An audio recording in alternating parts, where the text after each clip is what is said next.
మమ్మల్ని వాక్యం ద్వారా బలపరిచినందుకే మీకు స్తోత్రాలు దేవా.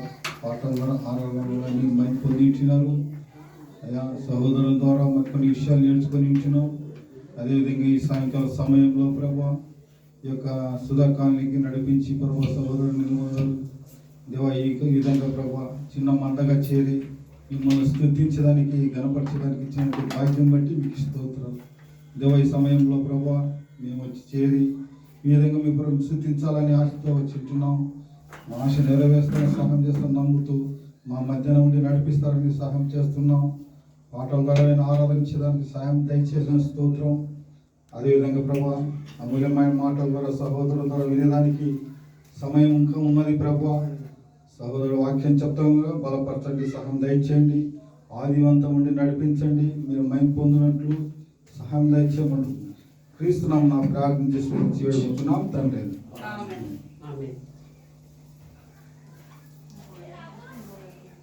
థ్యాంక్ యూ నరసింహ గారు. ఈ సమయంలో మనం పాటలు ಪಾಡಿಕೊಂಡು ಪ್ರಭುನಾಮಲ್ಲಿ ಸ್ತುತಿಸ್ತಿದ್ದಾం. ಈ ಸಮಯದಲ್ಲಿ ನಾವು ಈ ಪ್ರಾಂತದಲ್ಲಿ ಬಂದಿದ್ದೇವೆ. ಕರ್ತನು ನಮ್ಮನ್ನು ಕರೆತಂದಿದ್ದಾನೆ, ಅದಕ್ಕಾಗಿ ಸ್ತೋತ್ರ. ಆತನು ಯಾವ ಒಂದು ಪಟ್ಟಣಕ್ಕಾಗಲಿ, ಯಾವ ಒಂದು ಹಳ್ಳಿಗಾಗಲಿ, ಯಾವ ಒಂದು ಪ್ರಾಂತಕ್ಕಾಗಲಿ ಅಬ್ರಹಾಮನಿಗೆ ವಾಗ್ದಾನ ಮಾಡಿದಂಥ ದೇವರು, ಕಾಲಿಡುವ ದೇಶವನ್ನೆಲ್ಲ ನಾನು ನಿನಗೆ ಕೊಡ್ತೇನೆ ಎಂಬುದಾಗಿ ವಾಗ್ದಾನ ಮಾಡಿದಂಥ ದೇವರು ನಮ್ಮ ದೇವರಾಗಿದ್ದಾನೆ. ಹಾಗಾಗಿ ತಂದೆ ಕುಮಾರ ಪರಿಶುದ್ಧಾತ್ಮನ ನಾಮದಲ್ಲಿ ನಾವು ಕಾಲಿಡುವಂತ ನಮ್ಮ ಈ ಒಂದು ಪ್ರಾಂತವು ಕರ್ತನದಾಗಬೇಕು. ಈ ಒಂದು ಪ್ರಾಂತವು ಒಂದು ಎಲ್ಲಾ ಜನರಿಗೆ ಬಿಡುಗಡೆ ಮತ್ತು ಸಮಾಧಾನ, ಶಾಂತಿ ಅನುಗ್ರಹಿಸಬೇಕೆಂಬುದಾಗಿ ನಮ್ಮ ಒಂದು ಆಲೋಚನೆ, ನಮ್ಮ ಒಂದು ಪ್ರಾರ್ಥನೆಯಾಗಿದೆ. ಈ ಸಾಯಂಕಾಲ ಸಮಯದಲ್ಲಿ ನಾವು ಆರಾಧನೆ ಮಾಡಿಕೊಂಡು ಕರ್ತನನ್ನ ನಾವು ಮಹಿಮೆಪಡಿಸೋಣ. ಯಾಕಂದ್ರೆ ದೇವಾದಿ ದೇವನು, ಕರ್ತಾದಿ ಕರ್ತನು, ನಮ್ಮ ದೇವರು ಆಕಾಶದಲ್ಲಿ ಆತನು ಬಾಗಿ ನೋಡುವಾಗ ಒಳ್ಳೆಯವರು ಇದ್ದಾರೋ, ಆತನ ಸಾನ್ನಿಧ್ಯವನ್ನು ಅಪೇಕ್ಷಿಸುವವರು ಇದ್ದಾರೋ ಎಂಬುದಾಗಿ, ಬುದ್ಧಿವಂತರು ಆತನನ್ನು ಹುಡುಕುವ ಬುದ್ಧಿವಂತರು ಇದ್ದಾರೋ ಎಂಬುದಾಗಿ ಬಾಗಿ ನೋಡುವಾಗ ಆ ದೃಷ್ಟಿಯಲ್ಲಿ ನಾವಿದ್ದೇವೆ. ಅದಕ್ಕಾಗಿ ನಾವು ದೇವರಿಗೆ ಸ್ತೋತ್ರ ಮಾಡುತ್ತಾ ನಾವು ಆರಾಧನೆ ಮಾಡಿಕೊಂಡು ಆತನನ್ನು ಸ್ತುತಿಸೋಣ.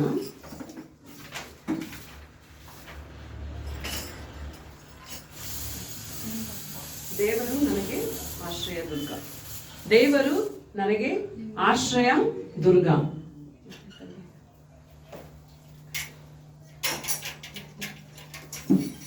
ಕನ್ನಡ ಹಾಡನ್ನು ಹಾಡಿ ನಾವು ದೇವರನ್ನ ಮಹಿಮೆಪಡಿಸೋಣ.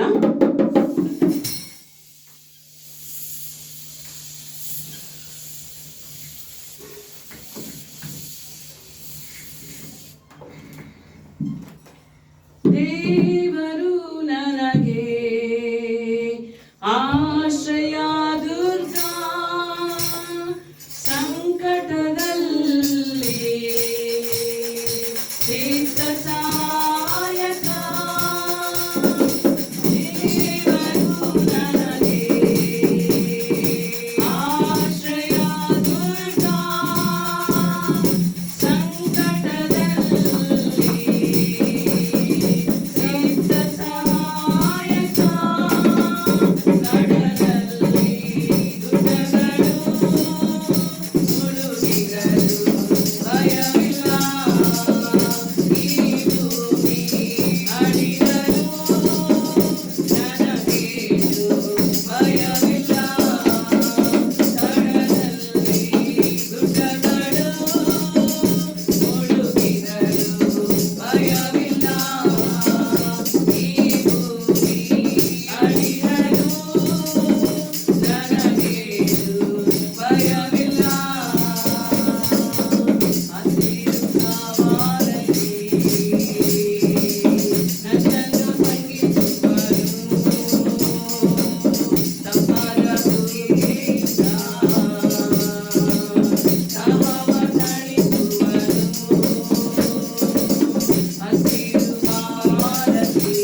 ಉಸಿರಿರುವ ದಿನವೆಲ್ಲ ನಾ ಮಾಡುವೆ